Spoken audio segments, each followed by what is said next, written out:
I honestly feel like all my videos end up looking the same because I'm always like wearing a black shirt or dress of some sort. It's neither here nor there. What is here or there is the fact that in a couple of days it's August, which is Women in Translation Month. Yay! Yeah. I thought I would do quite quickly a TBR slash my recommendations video. I definitely have way more recommendations than just this, but I only wanted to pick books that I currently have on my shelves. A couple of the books that I would totally recommend I have given and like lent out to a friend, and so I decided that I would limit myself because obviously women in translation, I feel like a very large percentage of the books that I read are women in translation, so I could literally go on for hours on that, I think. But getting started with the books that are currently on my TBR. Now I see this sort of as like there's going to be a couple of books that are by women in translation that I'm going to focus on in the month, but then the others it's like I'm going to kind of start this or just kind of get more into them. I'm not necessarily saying these books will all be finished within August, right?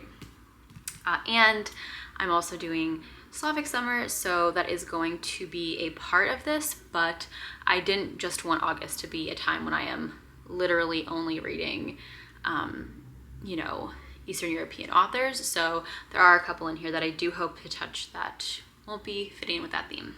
But the first one definitely does, and that is The Books of Jacob by Olga Tokarczuk. Yeah, I've already gotten into this. I am not very far, if you can see, so just sort of hoping to spend some more time with this in August. There's going to be like a 2-week period where I'm somewhere, and I'm thinking maybe only bringing this book, so that way I'll like focus on it, but I also know myself, so. The other book I have is Rasputin and Other Ironies by Teffi, and I just know that like apparently she was like a big literary figure in Russia, but I don't know much else about her actually, so I don't know. Something to pick up. Then last on this, like my TBR pile that involves Eastern European writers, I have Love and Defiance of Pain, Ukrainian stories, and this I'm planning on, and I mentioned this in my Slavic summer episode 2 that's actually currently uploading right now.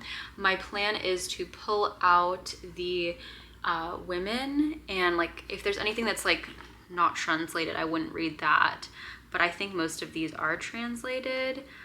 So like, for example, there's this chapter by Natalka Sniadanka, Where to Start, What Not to Pay Attention to, or How to Fall in Love with George Michael, translated from the Ukrainian by Jennifer Croft. So basically, it's like try a chapter, but I'm going to focus on the ones by women, and then, I don't know, maybe in September I'll read the ones by men.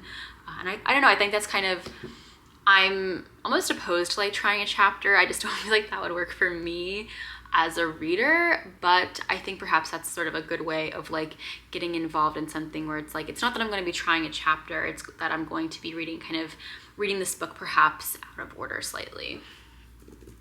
Okay, and now to the non-Eastern European books.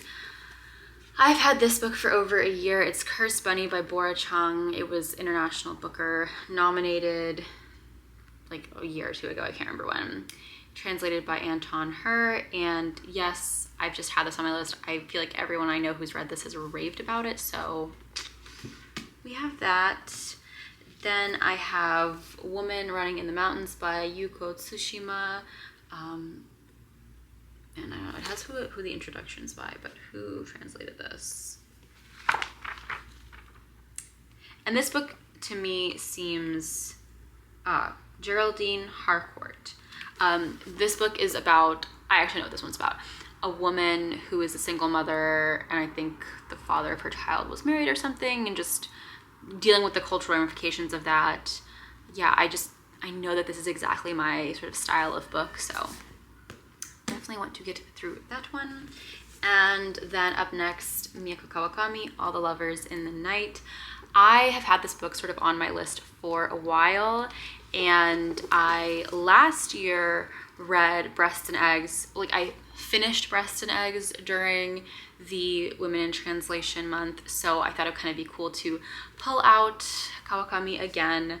I have just loved everything I've written by her, everything I've read by her, and I said this in another video, there's so many interviews with her that I really want to read, but they're all about this book, which I hadn't read yet, so I want to read this so I can watch those interviews and feel like relevant and informed. And now to the part of the video which is going to be my recommendations. Another started in Women in Translation month from last year.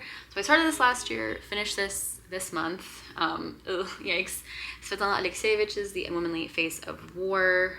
And it's translated by Richard Pivat and Larisa Volahonsky, which if you like know Russian lit, they translate everything, I feel. But yeah, so I feel like this is a good and very dark read. Something, again, maybe I would consider starting in this month, but definitely giving yourself a lot of time to read. Breast and Eggs is lent out, but I do have another Kawakami recommendation, which is Heaven.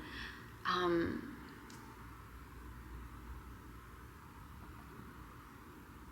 trying to remember which one. No, it was Tomb of Sand that won that year, I think, right? This is just sort of the story of like a young boy who's getting bullied and this friendship that he has with this kind of quirky girl in his class. She's not like other girls.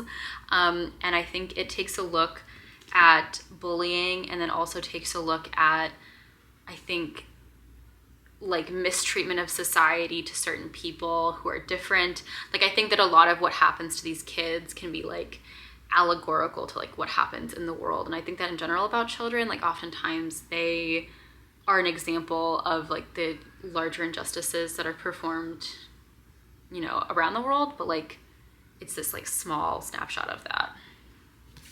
Now, Elena Ferrante is my next pick, The Days of Abandonment. This is the only Ferrante that I've read. I know she's like super big and well-loved and well-admired.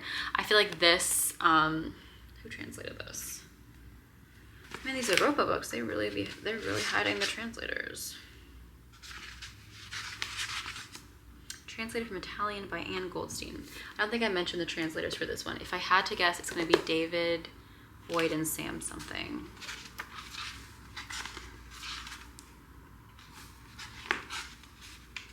Translated by Sam Bett and David Boyd. How did I know? How did I know? But yeah, so the Days of Abandonment is about a woman in like the aftermath of her husband leaving her and how her life semi-unravels and spirals after that. It very much has like woman unhinged tropes in it. And I think that it is this kind of like hot, meandering look at the roles and expectations of women. The Dangers of... Okay, I want to make sure if this is a rope again. The Dangers of Smoking in Bed by Mariana Enriquez, another Booker nomination. Who translated you? I know, I'm really bad about remembering to name the translators. I apologize for that. So I'm trying now.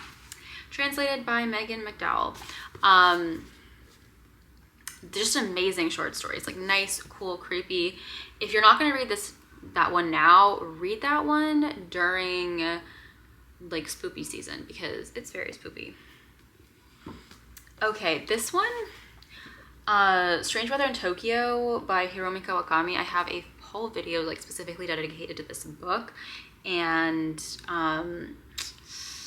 yeah, it's Hiromi Kawakami, translated by Allison Markin Powell, about a woman in her 30s who kind of meets a professor she had, or like a teacher she had in high school, and like relationship between them starts to form. It is one of those books that it's like, I can read this and like objectively say this is not an amazing book, but it just sticks with you. I think there's something about like Kawakami in this book, like her ability to create a sense, an aura, an environment, and I think it's really good. I think it'll really stick with you. And this is one of those books I want as many other people to read and then tell me what they think about this book, because I need to know like was I just affected by this? Is this like in everyone's experience? Is that why this book is so popular? Is it just popular because it's a really pretty cover? Like, what's going on? Especially because I read The 10 Loves of Mr. Nishino and I did not like that one. But the like premise of 10 women talking about some boring guy is like in general like not my vibe. So I love that one. And next up, we have Lucky Breaks by Yevgenia Belorusets. I think this is a very challenging read, but makes up for it being quite short. It's also kind of mixed media, and there's a lot of photographs in here. Belorusets is a photographer herself. I'll just kind of show you quickly. And I think that this book deals with the sense of like, the sense that you're standing on sand when your life is turned upside down by a major like violent political upheaval.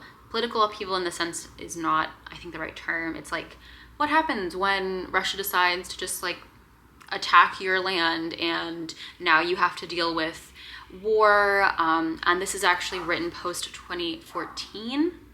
So it's not the current like continuation of the war. It's before that.